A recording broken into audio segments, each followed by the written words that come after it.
Dear students, in the video நம்ம discuss பண்ண இருக்கிற விஷயம் periodic classification of elements. Unit 3, 11th standard chemistry, volume 1, unit 3, periodic classification of elements. Okay, நம்ம chemistry அப்படின்னு சொன்னோடனே டக்குன்னு அடுத்ததாக நம்மளுடைய ஞாபகத்துக்கு வர வேண்டிய விஷயம் periodic table. There are 118 elements right now. இது வரைக்கும் நம்மக்கிட்ட 118 தனிமங்கள் நம்ம கையில் இருக்குது. அதை எப்படி பீரியாடிக் டேபிளில் ஒரு அரேஞ்ச் பண்ணியிருக்கிறாங்க. இப்போ நம்ம இந்த நீங்கள் பார்த்துட்டு இருக்கிற இந்த பீரியாடிக் டேபிள் ஆரம்பத்துலேருந்து இப்படி தான் இருந்துச்சா சார் அப்படின்னு கேட்டால் இப்படி இல்லை. பல மைல்ஸ்டோன்ஸை தாண்டி இந்த பீரியாடிக் டேபிளை நம்ம பார்க்குறோம். ஸோ 118 எலிமெண்ட்ஸை இப்படி அடுக்கி வச்சுருக்கிறாங்க. அட்டாமிக் நம்பர் அடிப்படையில் அழகாக அடுக்கி வச்சுருக்கிறாங்க. In 18th century or 19th century periodic table இதே மாதிரி இருந்ததா அப்படின்னு கேட்டால் there is no chance, because in that 18th century or 19th century there are 23 elements. அப்போதைக்கு கண்டுபிடிக்கப்பட்ட எலிமெண்ட்ஸே மொத்தம் 23 தான். அப்புறம் கொஞ்சம் 50 கண்டுபிடிச்சாங்க, அப்புறம் 70, நாலு இடைவில் இன்னமும் எலிமெண்ட்ஸ் கண்டுபிடிச்சிட்டே இருக்காங்க. ஸோ இன்றைக்கி வரைக்கும் 118. ஸோ கண்டுபிடிச்சிக்கிட்டே இருப்பாங்க. ஆஃப்டர் 10 years இந்த 118ங்கிற நம்பர் அதிகமாக போயிட்டே இருக்கும். புது புது எலிமெண்ட்ஸை கண்டுபிடிக்க அதை பீரியாடிக் டேபிளில் சேர்த்துக்கிட்டு வந்துக்கிட்டே இருப்பாங்க. பீரியாடிக் டேபிளோட ஸ்ட்ரக்சரும் கொஞ்சம் கொஞ்சமாக மாறிக்கிட்டே இருக்கும். ஸோ இந்த வீடியோவில் நம்ம டிஸ்கஸ் பண்ண போகிற விஷயம் என்னென்னா, இந்த பீரியாடிக் டேபிள் எப்படிலாம் கன்ஸ்ட்ரக்ஷன் பண்ணாங்க, எந்தெந்த சயின்டிஸ்ட்லாம் ஒர்க் பண்ணாங்க, ஸோ கடைசியாக இப்போ நம்ம பார்த்துட்டு இருக்கிற நம்ம படிக்கிற இந்த பீரியாடிக் டேபிள் எப்படி உருவானுச்சு அப்படிங்கிறத நம்ம பார்க்க போகிறோம். ஸோ நோபல் பரிசு பெற்ற ஒரு chemistry scientist Glenn T Seaborg அப்படிங்கிறவர் சொல்கிறாரு, an awareness of the periodic table is essential to anyone who wishes to disentangle the word and see how it is built up from the fundamental building blocks of the chemistry, the chemical elements அப்படின்னு சொல்கிறாரு. என்ன அர்த்தம் அப்படின்னு கேட்டால், so fundamental கெமிஸ்ட்ரியை நம்ம தெரிஞ்சுக்கிறதுக்கும், கெமிஸ்ட்ரியில் நிறைய reactions, physical properties, chemical properties, new compounds, complexes, இதெல்லாம் நம்ம நிறையா படிக்கிறோம்.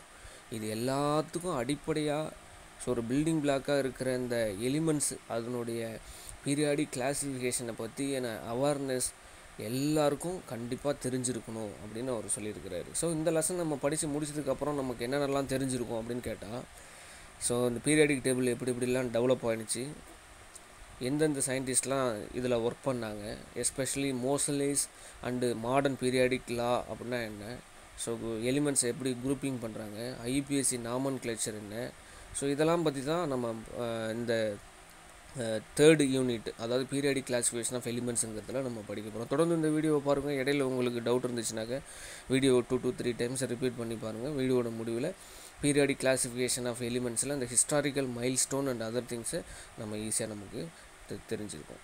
கீப் வாட்சிங்.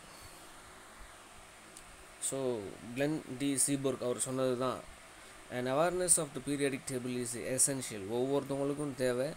யாரெல்லாம் வந்து கெமிஸ்ட்ரி படிக்கிறாங்களோ இல்லை ஃபிசிக்ஸ் படிக்கிறாங்களோ, யாரெல்லாம் இந்த ரியாக்ஷன்ஸ் அண்ட் அதர் திங்ஸ் எல்லாம் பற்றி நமக்கு தெரிஞ்சுக்கணும் அப்படின்னு நம்ம நினைக்கிறோமோ, ஸோ அவங்கெல்லாம் பேசிக் பில்டிங் பிளாக்காக இருக்கிற இந்த fundamental building blocks of the chemistry, இந்த கெமிக்கல் எலிமெண்ட்ஸ், அதை பற்றி தெரிஞ்சுக்கிறதுக்கு இந்த பீரியாடிக் கிளாஸிஃபிகேஷன் ரொம்ப முக்கியம் அப்படின்னு சொல்கிறாங்க.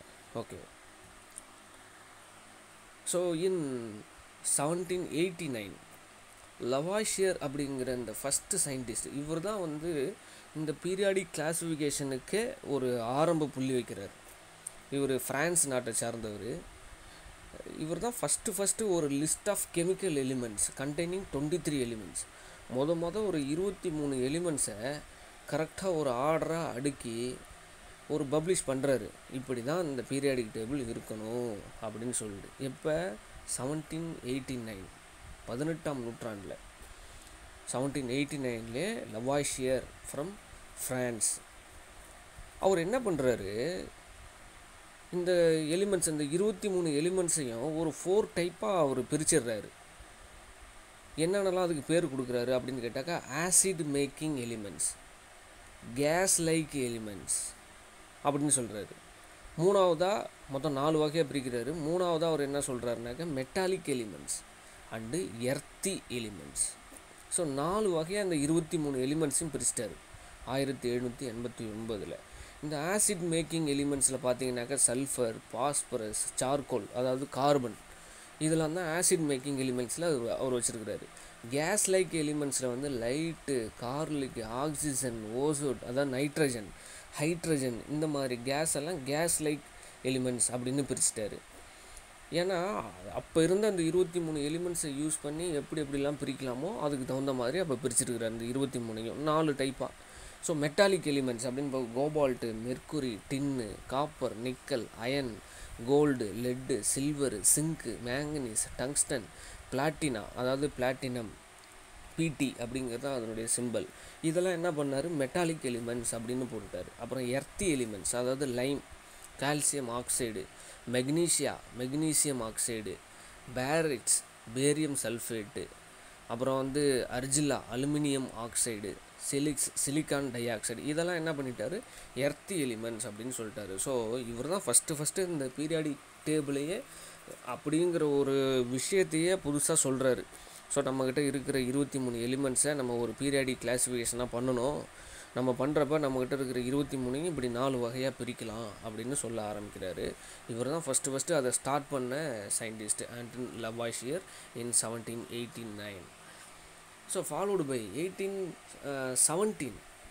ஸோ கிட்டத்தட்ட 19ஆம் நூற்றாண்டுக்கு வந்துட்டோம். இப்போ 1817 ஜேடபிள்யூ டோபர்னியர் இவர் ஒரு முக்கியமான பங்களிப்பு கொடுத்துருக்கிறாரு. Classified some elements such as chlorine, bromine and iodine with similar chemical properties. So இவர் தான் அந்த இதை ஸ்டார்ட் பண்ணுறாங்க. ரெண்டாவதாக அந்த லவாய்ஷியருக்கு அப்புறம் இவரோட ஒர்க் தான் சொல்கிறாங்க. Classified some elements such as chlorine, bromine and iodine with similar chemical properties.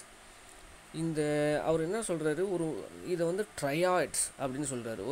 ஒரு மும்மை ஒரு மூணு எலிமெண்ட்ஸாக அப்படியே பிரிச்சிடுறாரு. அப்படி நீங்கள் இந்த டேபிளில் பார்க்குறப்ப உங்களுக்கு தெரியும். அப்படி மூணு எலிமெண்ட்ஸாக பிரிக்கிறப்ப for example lithium, sodium, potassium அதாவது LiNaK அப்படின்னு இருந்தால் இதில் சென்டரில் இருக்கிற சோடியமோட அட்டாமிக் நம்பர் 23. அது எப்படி வரும் அப்படின்னு கேட்டால் லித்தியத்தோடைய அட்டாமிக் நம்பர் 7, பொட்டாசியத்தோடைய அட்டாமிக் நம்பர் அதாவது லித்தியத்தோட அட்டாமிக் நம்பர் 7, பொட்டாசியத்தோட அட்டாமிக் நம்பர் 39. இது ரெண்டுத்தையும் கூட்டி 2ஆல் வகுத்துட்டா வர 23 வேல்யூ தான் இந்த சோடியமுக்கு உள்ள வேல்யூ. சோடியமுக்கு அதான் அட்டாமிக் நம்பர். இதே மாதிரி எல்லாத்துக்குமே கொடுத்துட்டாரு. குளோரினுக்கு 35.5, அயோடினுக்கு 127. இது ரெண்டுத்தையும் கூட்டி 2ஆல் வகுத்துட்டுனாக்க 81.25, 80. அதுதான் புரோமினோட வேல்யூ, நடுப்புற இருக்கிறது, சென்ட்ரலில் இருக்குது. ஸோ இந்த triads atomic weight of the middle element nearby equal to the arithmetic mean of the atomic weights of the remaining 2 elements. இவரோட ஒர்க்கு அவ்வளோதான். இவர் அப்படி பண்ணிட்டு போயிட்டார். ஆண்டன் லவாய்ஷியர் ஃபஸ்ட்டு 23 எலிமெண்ட்ஸை 4ஆக பிரித்தார். அப்புறம் டோபர்னியர் என்ன பண்ணியிருக்கிறாரு, அதை ட்ரையாய்ட்ஸாக பிரிச்சிட்டார். இவரோட ஒர்க்கு மெயினாக நம்ம பேச வேண்டியது ட்ரையாய்ட்ஸ். ஸோ அந்த படிமுறை வளர்ச்சிகளை பாருங்கள், கொஞ்சமாக வளர்ந்து வருது.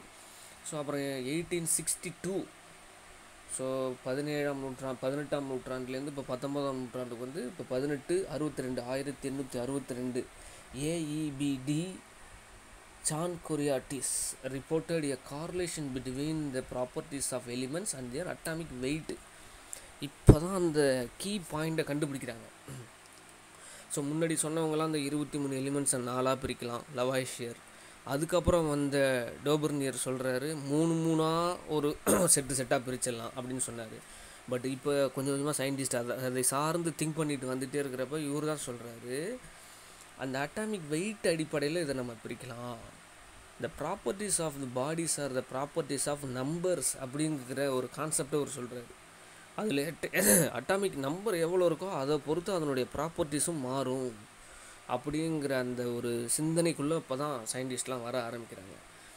ஸோ இவங்க என்ன பண்ணுறாங்க, அதாவது arranged the elements in the increasing atomic weights along the helix on the surface of the cylinder. ஒரு ஹெலிக்ஸ் சிலிண்டரில் ஒரு எலிமெண்ட்டாக புட் பண்ணி அட்டாமிக் வெயிட் அடிப்படையில் இன்க்ரீஸிங் அட்டாமிக் வெயிட் அடிப்படையில் ஒரு கிளாசிஃபிகேஷனை அவங்க பண்ணுறாரு. யார், சான்கோரியாட்டிஸ்.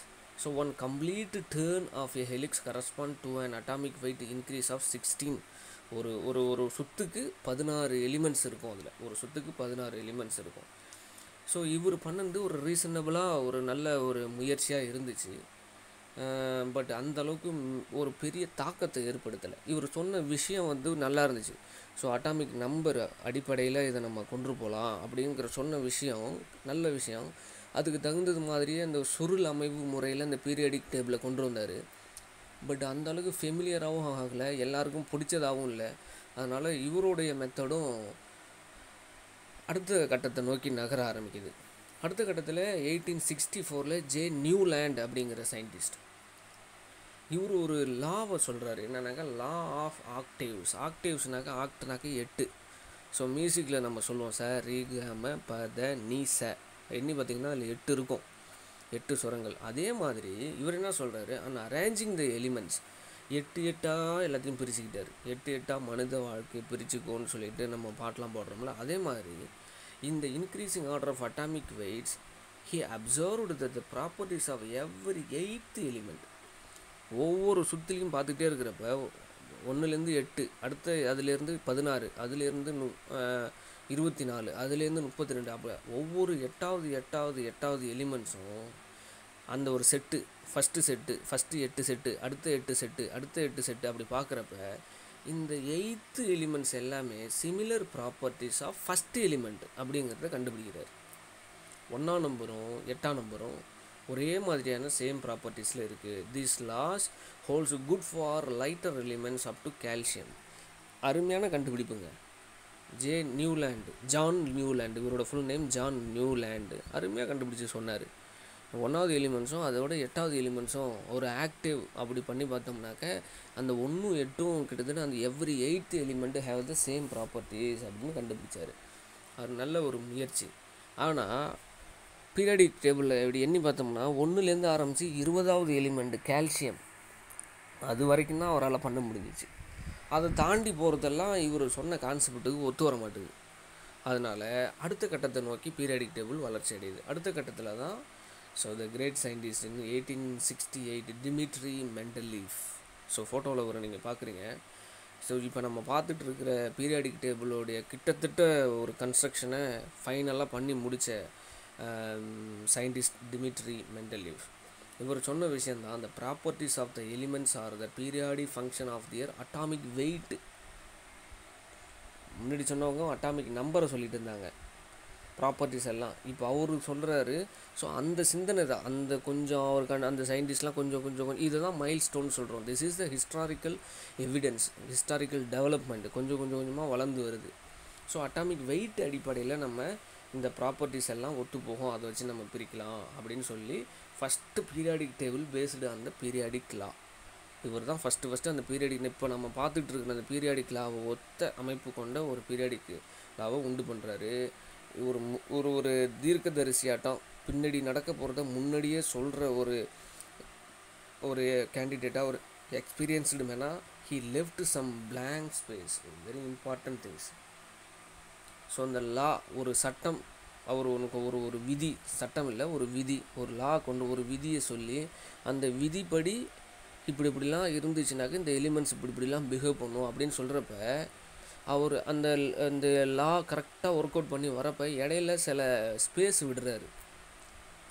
ஏன் அந்த ஸ்பேஸ் அப்படின்னா, அப்போ பீரியாடிக் டேபிள் மெண்டலீஃப் கன்ஸ்ட்ரக்ஷன் பண்ணுறப்ப அந்த எலிமெண்ட்ஸ்லாம் கண்டுபிடிக்கப்படவே இல்லை. ஆனால் அவருக்கு தெரியும் இந்த விதிப்படி, இந்த லா படி, மாடர்ன் பீரியாடிக் லா படி கரெக்டாக நம்ம இப்போ ஒவ்வொரு எலிமெண்ட்டாக அப்படி அடிக்கிட்டே வந்தோம்னா இந்த இடத்துக்கு தேவையான அந்த எலிமெண்ட் இன்ன வரைக்கும் கண்டுபிடிக்கப்படலை, இன் ஃப்யூச்சரில் அது கண்டுபிடிக்கப்படும், சயின்ஸ் அதை ப்ரூவ் பண்ணும் அப்படின்னு சொல்லி பிளாங்க் ஸ்பேஸ் விட்டுட்டு போயிட்டார்.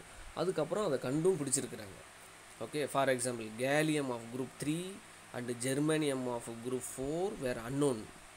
கன்ஸ்ட்ரக்ஷன் பண்ணப்போ மெண்டலீஃப் இருந்தப்போ கேலியம் கண்டுபிடிக்கப்படலை, ஜெர்மானியம் கண்டுபிடிக்கப்படலை. பட் அந்த இடத்துல ஸ்பேஸ் விட்டுட்டார் மெண்டலீஃப். கண்டிப்பாக இன் ஃப்யூச்சரில் இந்த மாதிரியான எலிமெண்ட்ஸை கண்டுபிடிப்பாங்க அப்படின்னு சொல்லி. ஸோ அதுக்காக அவங்க என்ன பண்ணுவாங்கனாக்க அந்த இடத்துல எல்கா அப்படிங்கிற வேர்டை சேர்த்து அதுக்கு முன்னாடி உள்ள எலிமெண்ட்ஸையும் சேர்த்து பேரோடு சொல்லியிருப்பாங்க. ஸோ எல்கா அலுமினியம் அப்படின்னு சொல்லி வச்சுருவாங்க. Some Dmitri the properties of 17 period mentally listed the 70 known elements, that time several vertical columns order to increase in the atomic weight அப்படின்னு நம்ம சொல்கிறோம். இவர் தான் மென்டலீஃபோடைய பீரியாடிக் டேபிள் இப்படி தான் இருந்துச்சு. ஓகே, அதுக்காக அவங்க யூஸ் பண்ண வேர்டு தான் என்ன அப்படின்னு கேட்டாங்க, எக்கா. He referred the periodic elements as எக்கா அலுமினியம் அண்ட் எக்கா சிலிக்கோன். எக்கானாக்கா இன்னும் கண்டுபிடிக்கப்படலை, பட் அலுமினியமுக்கு பக்கத்தில் இருக்கும் கேலியம். கண்டுபிடிச்சதுக்கு அப்புறம் அதை கேலியம் நேம் கொடுத்து அந்த ஸ்பேஸில் புட்டப் பண்ணிட்டாங்க. ஓகே, இதுதான் மென்டலீஃப். ஸோ இவர் சொன்ன இந்த மென்டலீஃப் பீரியாடிக் டேபிள்லேயும் ஒரு சில முரண்பாடுகள் இருந்துச்சு. அதுதான் வந்து அனமாலிஸ் அப்படின்னு நம்ம சொல்கிறோம். அனமாலிஸ் ஆஃப் மென்டலீஃப் பீரியாடிக் டேபிள் எல்லாம் கரெக்டாக இருந்தாலும் 1-2 அங்கங்கே கொஞ்சம் குளறுபடிகள் இருக்க தான் செய்யுது. சட்ட சிக்கல் வருது. என்னென்ன சட்ட சிக்கல்? For example, some elements with the similar properties were placed in the different groups and those with the dissimilar properties were placed in the same group. என்ன சொல்ல வராங்க அப்படின்னு கேட்டால், நீங்கள் சொன்னது மாதிரி இந்த சேம் ப்ராப்பர்ட்டிஸ் இருக்கிற எலிமெண்ட்ஸ்லாம் பக்கத்தில் இருக்கணும். டிஃப்ரெண்ட் ப்ராப்பர்ட்டிஸ் இருந்துச்சுனாக்கா வெவ்வேறு இடங்களில் இருக்கலாம். அப்படி தானே இந்த விதி சொல்லுது. ஆனால் பீரியாடிக் டேபிளை ஃபுல்லாக கன்ஸ்ட்ரக்ஷன் பண்ணி பார்த்ததுக்கு அப்புறமும் ஒரு சில இடத்துல என்ன ஆகுதுன்னா, சேம் ப்ராப்பர்ட்டிஸ் இருக்கிற எலிமெண்ட்டு வேறு இடத்துல இருக்குது. சம்மந்தம் இல்லாத ப்ராப்பர்ட்டிஸ் இருக்கிற 2 எலிமெண்ட்டு பக்கத்தில் வந்தும் மாட்டிக்கிச்சு. ஸோ இது ஒரு முரண்பாடு, இது ஒரு அனமாலிஸ். எக்ஸாம்பிள், டெலூரியம், அதனுடைய அட்டாமிக் வெயிட் 127.6. அது பார்த்தீங்கன்னாக்கா குரூப் 6ல் இருக்கும். But iodine 127.0 were placed in group 7ல் இருக்குது. ஸோ ரெண்டுமே பக்கத்தில் தான் இருக்குது. 127.6 127 ரெண்டுமே வந்து ப்ராப்பர்ட்டிஸில் ஒத்து போகுது. ஆனால் குரூப் வைஸ் வேரி ஆகிடுச்சு. இது குரூப் 6ல் இருக்குது, இது குரூப் 7க்கு போயிடுச்சு. ஸோ அதே மாதிரி இன்னொரு முரண்பாடு என்னென்னா, கோபால்ட்டும் நிக்கலும் லோயர் அட்டாமிக் வெயிட்டு செகண்டாக போயிடுச்சு, ஹையர் அட்டாமிக் வெயிட்டு ஃபஸ்ட்டில் வந்துடுச்சு. ஸோ அட்டாமிக் வெயிட் அடிப்படையில் அடுக்குனாக்கா இன்க்ரீஸிங் ஆர்டர்னால் கொஞ்சத்துலேருந்து நிறையா போகணும். ஆனால் கோபால்ட் நிக்கலும் இடம் மாறிடுச்சு. அதிகமாக இருக்கிறது ஃபஸ்ட்டில் இருக்கும், கொஞ்சமாக இருக்கிறது placed before atomic weight based on their properties in contradiction to his periodic law. இது ஒரு higher atomic weights were placed before, அது ஒரு அனமாலிஸ் ப்ராப்பர்ட்டிஸ். ஸோ இதெல்லாம் வந்து நம்ம ஞாபகம் வச்சுக்க வேண்டிய விஷயம். ஸோ இது மென்டலி இவ்வளோ தூரம் கஷ்டப்பட்டு சொல்லியிருந்தாலும் அதுலேயும் 1-2 குறைகள் இருக்கத்தான் செய்யும். ஸோ ஃபைனலாக இப்போ தான் வந்து மாடர்ன் பீரியாடிக் லாவோடைய அந்த லாஸ் கன்ஸ்ட்ரக்ஷன் பண்ணுறாங்க. மோஸ்லேஸ் அப்படிங்கிற சயின்டிஸ்ட், அவர் தான் வந்து இப்போ மிகப்பெரிய அளவில் ஒரு மாற்றம் பண்ணினவர். என்ன பண்ணார், ஒவ்வொரு எலிமெண்ட்டையும் எடுக்கிறாரு. 1913 ஹென்ரி மோஸ்லேஸ் ஒரு எலிமெண்ட்டாக எடுத்து அது மேலே எக்ஸ்ரே கதிர்களை பாஸ் பண்ணுறாரு. பாஸ் பண்ணதுக்கப்புறம் வெளியில் வர அந்த வேவ்ஸ் இருக்குல்ல, அதை படிக்கிறாரு. அது படிக்கிறப்போ அவருக்கு ஒரு ஐடியா கிடைக்கிது. Atomic number and the frequency of X rays emitted. எந்த எலிமெண்ட்டை வைக்கிறாரோ அது மேலே ஒரு எக்ஸ்ரே அடிக்க வேண்டியது, அதுலேருந்து வெளில வர லைட்டு எப்படி இருக்கும் அப்படின்னு அதை தெரிஞ்சிக்க வேண்டியது. அப்படி ஒவ்வொரு எலிமெண்ட்லேயும் வச்சு எக்ஸ்ரே அடித்து பார்த்தா கடைசியில் அவர் ஒன்று ஃபைண்ட் அவுட் பண்ணுறாரு. இப்படி வெளியில் வர இந்த எக்ஸ்ரே இருக்குல்ல, அதுவும் அந்த எலிமெண்ட்டோட அட்டாமிக் நம்பரையும் கார்லேட் பண்ணி பார்க்குறோம். ரெண்டுத்தையும் இப்படி ஒத்து பார்க்குறப்ப அது கிட்டத்தட்ட ஒரு நேர்கோடு, ஒரு ஸ்ட்ரைட் லைன் கிடைக்குது. அப்படின்னா அட்டாமிக் நம்பர் இன்க்ரீஸ் ஆக அந்த எக்ஸ்ரே வெளியில் வர எக்ஸ்ரேவோடைய அந்த டென்ஸும் இன்க்ரீஸ் ஆகிட்டே இருக்குது. குறைய இதுவும் குறையுது. ரெண்டும் சேம் கார்லேஷனில் இருக்கிறத அவர் ஃபைண்ட் அவுட் பண்ணுறாரு. அதுக்கு தான் ஒரு ஈக்குவேஷன் கொடுக்குறாரு. √V = A × Z - B, where V is the frequency of X-ray emitted from the element. Z தான் எப்போதுமே நம்மளுக்கு தெரியும், that is atomic number, and A and B are the constants and have some values for all the elements. அது constant value. இதை சொல்லி தான் அவங்க என்ன பண்ணுறாரு, இந்த மாடர்ன் பீரியாடிக் லா, அதாவது physical and chemical properties of the elements are the periodic function of their atomic numbers அப்படிங்கிற இந்த மாடர்ன் பீரியாடிக் லாவை கொடுக்குறாரு. based on this law the elements were arranged in order of their increasing atomic numbers. So ஃபைனலாக இதை fix பண்ணுறாங்க. Atomic number அடிப்படையில் elements எல்லாத்தையும் கரெக்டாக அடுக்கணும்னா எங்கேயும் எந்த சிக்கலும் வராது அப்படின்னு முடிவு பண்ணுறாங்க. ஸோ அப்படி தான் வந்து மோசலேஸோட ஒர்க்கு பீரியாடிக் லா ஆஃப் கன்ஸ்ட்ரக்ஷனுக்கு ஹெல்ப் பண்ணுது. ஸோ ஃபைனலாக மாடர்ன் பீரியாடிக் லா நம்ம தான் இப்போ பார்த்தோம். Physical and chemical properties of the elements are correlated to the arrangements of electron in their outermost shell. For example outermost ஷெல்லுனாக்க இதில் பாருங்கள் ஒரு எலக்ட்ரான் இருக்குது, இதில் ஒரு அதாவது லித்தியத்தில் ஒரு எலக்ட்ரான், சோடியமில் ஒரு எலக்ட்ரான், அப்புறம் பார்த்திங்கனாக்க பொட்டாசியத்தில் ஒரு எலக்ட்ரான், ருபீடியமில் ஒரு எலக்ட்ரான், சீசியமில் ஒரு எலக்ட்ரான், ஃப்ரான்சியமில் ஒரு எலக்ட்ரான், இப்படி கடைசி ஷெல்லில் ஒரு எலக்ட்ரான் இருக்கிறது எல்லாத்தையும் ஒரு காலமில் போட்டாங்க. 2 எலக்ட்ரான் வந்து முடிஞ்சிச்சா அதெல்லாம் 2வது காலம். அப்படி எண்ணி பார்த்தா மொத்தம் 18 காலத்தில் எல்லா எலிமெண்ட்ஸையும் அடிக்கிட்டாங்க. 7 horizontal rose, that is called periods. 18 vertical columns, 8 vertical columns, அதுதான் நம்ம பீரியட். அது வந்து 18 vertical columns and 7 horizontal rose அப்படின்னு நம்ம கன்ஸ்ட்ரக்ஷன் பண்ணுறோம். அப்போ கடைசியாக என்ன சொல்லி முடிக்கிறோம் அப்படின்னு கேட்டாக்க, வேலன்ஸ் ஷெல்லில் எத்தனை எலக்ட்ரான் இருக்கோ அதை பேஸ் பண்ணி அப்படியே எல்லா எலிமெண்ட்ஸையும் அடிக்கிட வேண்டியது. Similarly all the elements are arranged in the modern periodic table which contains 8 vertical columns and 7 horizontal rows. Thanks for watching. So இந்த வீடியோட முடிவில் நம்ம 1719 அதாவது லவாஷியர்லேருந்து ஆரம்பித்து மோசலேஸ் ஒர்க்கு, மென்டலி பீரியாடிக் கன்ஸ்ட்ரக்ஷன், எல்லா நியூலேண்டோட ஒர்க்கு, டாபர்னியரோட ஒர்க்கு, எல்லாரோட ஒர்க்கும் நம்ம பார்த்து முடிச்சிருக்கிறோம். தொடர்ந்து இந்த வீடியோ பாருங்கள். இடையில ஏதாவது டவுட் இருந்துச்சுனாக்க திரும்பி வீடியோ ரிப்பீட் பண்ணி பாருங்கள். நம்ம புக்கில் இப்போ அந்த ஸ்டார்டிங்லேருந்து ஒரு 4 பேஜஸ்க்கு இந்த வீடியோஸ் கவர் பண்ணியிருக்கோம். ஸோ புக்கில் உள்ளதையும் திரும்பி ரெஃபர் பண்ணுங்கள். படிச்சுட்டு திரும்பி வீடியோ பார்த்தீங்கன்னாக்க கண்டிப்பாக உங்களுக்கு புக்கில் உள்ளதும் தெளிவாக புரியும். தேங்க்ஸ் ஃபார் வாட்சிங்.